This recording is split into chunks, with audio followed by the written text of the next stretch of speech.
Sir इस बार चुनाव में हम देख रहे हैं कि एक पर्सनल अटैक्स बहुत हो रहे हैं। लाइक आप पर भी कई बातें बोली गई हैं और आपकी तरफ से भी कुछ लोगों को कुछ बोला गया है। तो पर्सनल अटैक्स किस लिए इस बार आपको लगता नहीं ये शैली नहीं होनी चाहिए चुनावों में? जहाँ तक मोदी का सवाल है, मैं तो पिछले 24 साल से गालियाँ खा करके गाली प्रूफ हो गया हूँ। मौत का सौदागर किसने कहा था? गंदी नाली का कीड़ा किसने कहा था? और मेरे यहाँ तो पार्लियामेंट में एक दिन हमारे एक साथी ने हिसाब लगाया था, 101 गालियाँ गिनाई थी। तो चुनाव या चुनाव न हो, ये लोग मानते हैं कि गालियाँ देने का हक उनका ही है, और वे हताश निराश इतने हो चुके हैं कि गालियाँ देना, अपशब्द बोलना, ये उनके शायद जहन में है, उनके स्वभाव में हो गया है।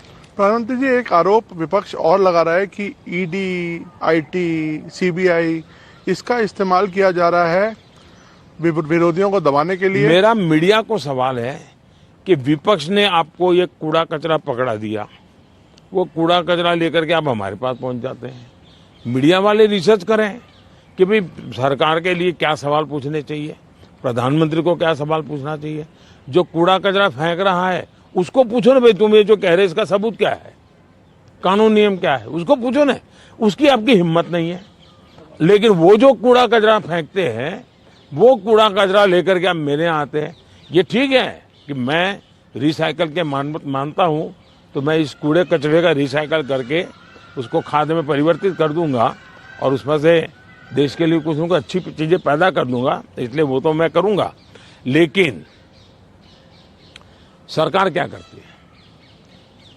आज गांव के सरपंच को चेकबुक पर सही करने का अधिकार होता है, देश के प्रधानमंत्री को नहीं है।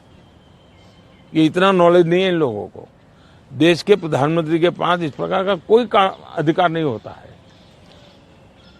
मोदी सरकार का मैंडेट क्या है? मोदी सरकार ने अपने अफसरों को कहा है कि मेरी सरकार करप्शन के विषय में जीरो टॉलरेंस।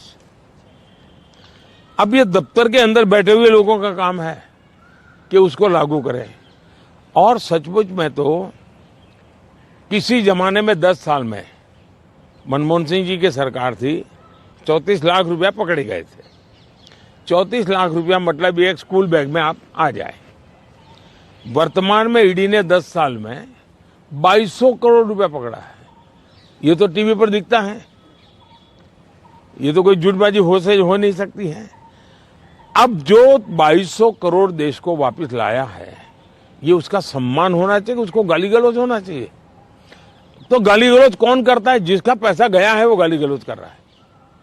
2200 करोड़ जिसके जेब में से गया है, जिसने चोरी कर करके इकट्ठा किया था, वो पकड़ा गया, वो चिल्ला रहा है। इसका मतलब ये जो चोर पकड़े जा रहे हैं, इसमें जिसकी भागीदारी होगी वो चिल्लाएगा।